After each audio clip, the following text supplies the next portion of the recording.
Hello दोस्तों, कैसे हो आप। मैं आपका दोस्त मनीष शेखर आ गया हूं एक और नई वीडियो के साथ। अगर आप अपने करेंट डिस्काउंट ब्रोकर या डिस्काउंट ब्रोकर के high maintenance charges, high brokerage charges या हाई डीमेट ट्रांजेक्शन चार्जेस या एप्लीकेशन में कुछ इशू के चलते परेशान हैं और चाहते हैं किसी और डिस्काउंट ब्रोकर के पास अपना अकाउंट खुलवाओ, लेकिन आपको ये इशू है कि मैं सारे स्टॉक को करूं क्या, अभी स्टॉक को मुझे ट्रांसफर करना होगा, तो ये वीडियो आपके लिए है। मैं इस वीडियो में आपको बताने वाला हूं कि कैसे आप बहुत ही आसानी से एक डिस्काउंट ब्रोकर से दूसरे डिस्काउंट ब्रोकर में अपने सारे स्टॉक को ट्रांसफर कर सकते हैं और आपको कितने पैसे देने पड़ेंगे उसके लिए, वो सब मैं आपको इस वीडियो में बताने वाला हूं। तो चलिए शुरू करते हैं। मनीष शेखर चैनल को सब्सक्राइब करें, बेल आइकन हिट करें।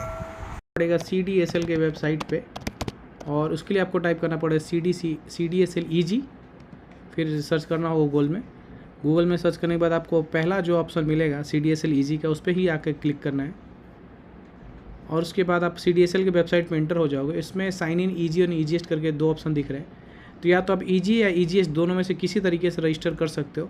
तो EG में रजिस्टर करने से आपको क्या फ़ायदा मैं बताता हूँ।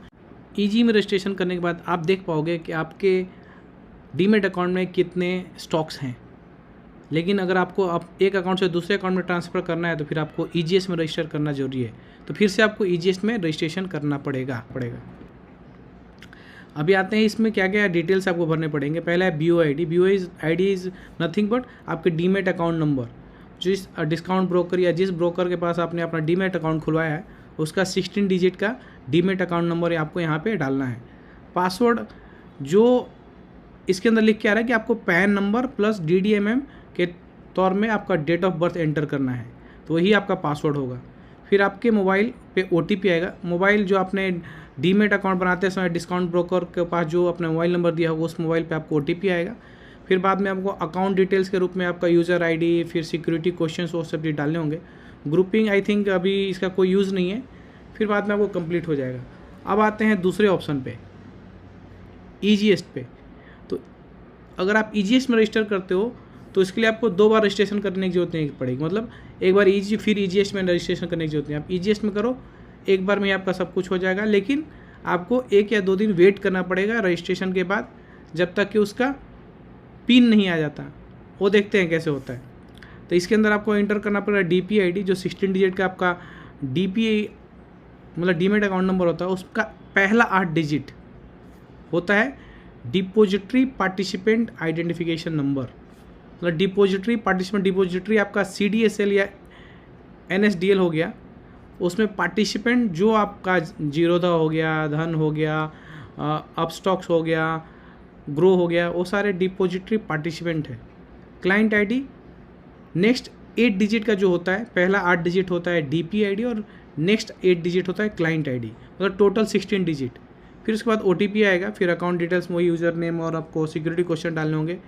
ट्रस्टेड डिटेल्स क्या होता है, ट्रस्टेड डिटेल्स के अंदर में आपको जिस डीमेट अकाउंट से दूसरे डीमेट अकाउंट में ट्रांसफ़र कराने हैं, मतलब इसमें आपको जिस अकाउंट में ट्रांसफ़र कराने हैं अपने स्टॉक को, उसका डिटेल यहाँ पे देना होगा।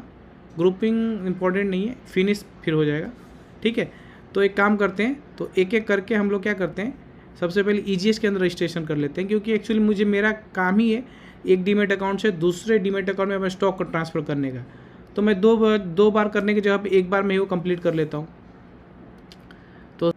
तो सबसे पहले 8 डिजिट होता है जो DPID, वो एंटर कर लेते हैं, डीमेट अकाउंट का पहला 8 डिजिट, और दूसरा 8 डिजिट जो क्लाइंट ID होता है वो एंटर कर लेते हैं। इसमें आपको उसी डीमेट अकाउंट का नंबर डालना है जिस अकाउंट से आपको दूसरे अकाउंट में स्टॉक ट्रांसफ़र करने हैं, तो एग्जिस्टिंग अकाउंट का डिटेल आपको डालना है। फिर उसके सब डालने के बाद आपको क्या क्लिक करना है रजिस्टर करने के लिए, फिर बाद में कंटिन्यू करना है। उसके बाद आपके मोबाइल पर OTP आएगा, OTP डाल के आप कंटिन्यू कर दीजिए। फिर बाद में आपको यूज़र ID पूछेगा, तो यूज़र ID आप कुछ भी जो भी आपको पसंद के यूज़र डालिए। फिर सिक्योरिटी क्वेश्चन पूछेंगे, सिक्योरिटी क्वेश्चंस बहुत सारे दिए हुए रहते हैं, उसमें से कुछ आप चूज कर सकते हो, या अगर आप चाहे कि मैं एक नया बनाना चाहता हूँ तो आप नया भी बना सकते हो। तो मैं यहाँ पर नया बनाता हूँ और उसके बाद सिक्योरिटी क्वेश्चन का जो आंसर है आप आंसर डाल लो, फिर उसको दोबारा वही आंसर को टाइप कर लो। फिर इसके अंदर ट्रस्टेड अकाउंट पिन पे क्लिक करना है, फिर कंटिन्यू कर देना है। फिर उसके बाद आपको आ जाएगा रजिस्ट्रेशन सक्सेसफुल करके मैसेज। फिर इंटर ट्रस्टेड BOID, मतलब जिस अकाउंट में आपको स्टॉक ट्रांसफ़र कराने हैं, जिस डीमेट अकाउंट में स्टॉक ट्रांसफर, उसका डिटेल आपको यहाँ पे डालना पड़ेगा। तो कंफ्यूज मत होइएगा। इस बार सबमिट कर दीजिए। उसके बाद वो OTP सक्सेसफुली सेंड करके ऑप्शन आ जाएगा, फिर OTP आपको एंटर करना है, फिर ओके करना है। फिर क्या आपका सक्सेसफुली रजिस्ट्रेशन हो गया। उसके बाद ट्रस्टेड ID आपको लिस्टेड यहाँ दिखेगा, फिर कंटिन्यू कर दीजिए। फिर कंटिन्यू करने के बाद वो ग्रुपिंग आएगा, लेकिन उसमें कुछ करना है, फिर कंटिन्यू कीजिए। फिर फिनिश का ऑप्शन आएगा। फिर उसके बाद आप ईजीएस्ट प्लीज़ क्लिक हियर करके जो लॉगिन करने के लिए ऑप्शन आ रहा है उस पर क्लिक करना है। उसके बाद आपका ब्रोकर आपको 1 या 2 वर्किंग डे के अंदर पिन प्रोवाइड कर देगा। ये पिन आपको जब स्टॉक ट्रांसफ़र करोगे उस समय एंटर करना होगा। तो जबकि मुझे अभी देख सकते हो कि मुझे पिन रिसीव हो चुका है, तो पिन रिसीव हो गया तो मैं प्रोसेस स्टार्ट करते हैं। यूज़र नेम एंटर कर दीजिए, फिर पासवर्ड एंटर कर लीजिए, फिर लॉगिन कीजिए। अगर पासवर्ड आपको पता नहीं है तो फॉरगेट पासवर्ड पे क्लिक कीजिए। फिर ये पासवर्ड रीसेट करने का ऑप्शन आपको मिल जाएगा। इसके अंदर BO सेलेक्ट कीजिए, फिर 16 डिजिट का जो आपका डीमेट अकाउंट नंबर वो एंटर कर दीजिए। लॉगिन नेम जो आपने रजिस्टर करते समय बनाया था वो आपको याद ही होगा, वो आपको एंटर करना है। उसके बाद नेक्स्ट पे क्लिक कर देना है। फिर अगले इस पेज पे आपको pan card number, email ID और मोबाइल नंबर एंटर करना है। उसके बाद I am not a robot click करके फिर नेक्स्ट पे क्लिक कर देना है। आपको एक मैसेज आएगा कि you password has been send successfully. मुझे एरर आ रहा है क्योंकि मैंने ऑलरेडी कर लिया था। पासवर्ड मुझे आ चुका है, देख सकते हैं ईमेल ID मेरा ऑलरेडी पासवर्ड आ चुका है। फिर वो पासवर्ड में इधर डाल के लॉगिन कर लूँगा। जैसे आप लॉगिन करोगे आपको पासवर्ड चेंज करने का ऑप्शन आएगा, तो आपको ओल्ड पासवर्ड डालना है, न्यू पासवर्ड एंटर करना है और फिर सेम पासवर्ड जो न्यू पासवर्ड आपने एंटर किया उसको कंफर्म करके फिर वो चीज़ सबमिट कर देना है। इससे आपका पासवर्ड चेंज हो जाएगा। आपको अकाउंट डिटेल्स में जाके क्लिक करना है। तो जैसे आप अकाउंट डिटेल पे क्लिक करोगे आपको डीमेट अकाउंट में जो शेयर्स है आपको दिखने स्टार्ट हो जाएंगे, जैसे कि आप देख पा रहे हो। और अगर आप चाहते हो कि आप पिन को चेंज करो तो पिन को चेंज करने के लिए आप मिसलेनियस में जाके चेंज पिन पे क्लिक कीजिए। जैसे कि आपको पिन रिसीव हो चुका ऑलरेडी, तो वहाँ पे जाके पिन कॉपी कर लीजिए और ओल्ड पिन को डाल के न्यू पिन डाल के उसको री एंटर करके सबमिट कर दीजिए। पिन आपका सक्सेसफुली चेंज हो जाएगा। अब एक डीमेट अकाउंट से दूसरे डीमेट अकाउंट में स्टॉक कैसे ट्रांसफ़र करें, तो उसके लिए आपको ट्रांजैक्शन के में जाना, फिर सेटअप पे क्लिक करना है। जैसे आप सेटअप पे क्लिक करोगे बोलेगा कि ऑफलाइन ट्रांजैक्शन है, इसके लिए आपको OTP डाल के ऑथेंटिकेट करना पड़ेगा। स्क्रीन को नीचे कीजिए। स्क्रीन को नीचे करने के बाद आपको बल्क सेटअप का ऑप्शन उस पर क्लिक कीजिए। क्लिक करने के बाद आपको ट्रांजैक्शन दिखेंगे। ट्रांजैक्शन में काउंटर BOID जो कि ट्रस्टेड डीमेट अकाउंट जो आपने सेव किया था वो आपको यहाँ दिखेगा, उसको आपको सिलेक्ट कर लेना है। बाकी जैसी है वैसी छोड़ देनी है। एग्जीक्यूशन डेट में आज का डेट सेलेक्ट कर लेना है, बाकी चीज़ों को ऐसे छोड़ दी। फिर आते हैं ISIN detail. ISIN detail nothing but आपका स्टॉक का डिटेल रहेगा। प्लस पे क्लिक कीजिए। प्लस पे क्लिक करने के बाद अकाउंट के अंदर जो ISIN है उसको सिलेक्ट करना है आपको, तो अकाउंट ISIN पे क्लिक कीजिए। उसमें जो आपके डीमेट अकाउंट में स्टॉक्स है वो आपको लिस्टेड दिखेंगे, उसमें जो आपको ट्रांसफर करना उस पर क्लिक कर देना है। जितनी क्वांटिटी आपको ट्रांसफ़र करनी है वो आपको लिख देनी है और रीजन में ट्रांसफ़र टू ऑन अकाउंट आपको सिलेक्ट कर लेना है। फिर उसके बाद ओके कर देना है। अगर आप और भी स्टॉक ट्रांसफ़र करना चाहते हो तो उसी रूल को फॉलो कीजिए। प्लस पे क्लिक करके चीज़ें ऐड कीजिए, लेकिन मुझे नहीं करना है इसलिए कैंसिल कर देता हूँ। अभी सबमिट कर दीजिए। सबमिट करने के बाद आपको बोलेगा वेरीफाई और कमिट आपको कट ऑफ टाइम के पहले करना है। कट ऑफ टाइम 6 बजे का होता है, शाम का 6 बजे। तो उससे पहले अगर आप कर लोगे तो नेक्स्ट डे आपको आपके डीमेट अकाउंट में वो स्टॉक ट्रांसफ़र हो जाएगा।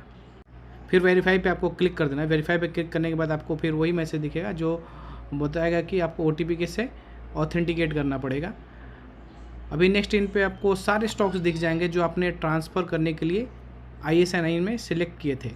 अभी आपको जो भी एग्जैक्टली स्टॉक को ट्रांसफ़र करना इमीडिएटली उसको सिलेक्ट करना है और कमिट पे क्लिक कर देना है।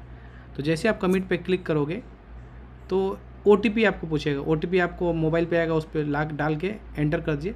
फिर पिन जो आपने रीसेट किया था या चेंज किया था वो आप एंटर कर दो यहाँ पे। फिर एंटर करने के बाद ओके कर दो।